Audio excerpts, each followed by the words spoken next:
People have quite rightly been calling out the Harry Potter kids this week for joining in the cancellation of J.K. Rowling over the past few years over her trans rights views. She thinks that men aren't women and shouldn't be allowed in women's prisons, women's public toilets and women's changing rooms, particularly not convicted sex offenders who decided to put on a dress and a wig and identify as a woman.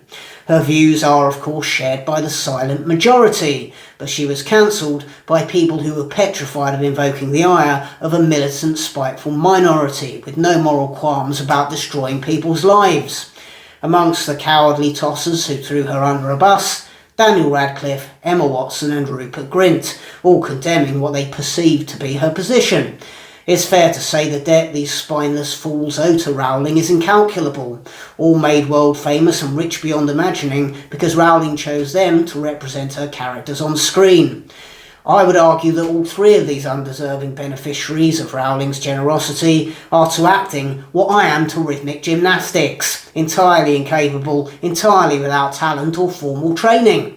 Even as child actors, they were awful, and whilst the books will stand the test of time, far better versions of them are destined to reach our cinema screens in the coming years. Watson and Grint's acting careers appear to have gone completely down the toilet, whilst Radcliffe limps on doing quirky art house projects that no one watches. Radcliffe, Watson and Grint, all entirely unremarkable specimens, all destined for total mediocrity in life before Rowling gave them each a winning lottery ticket. The very least they owe her is their loyalty and unwavering support in life, each of them rich enough so they could well afford to have a bit of integrity. But they chose not to. They chose to stab Rowling in the back in an effort to protect their own interests.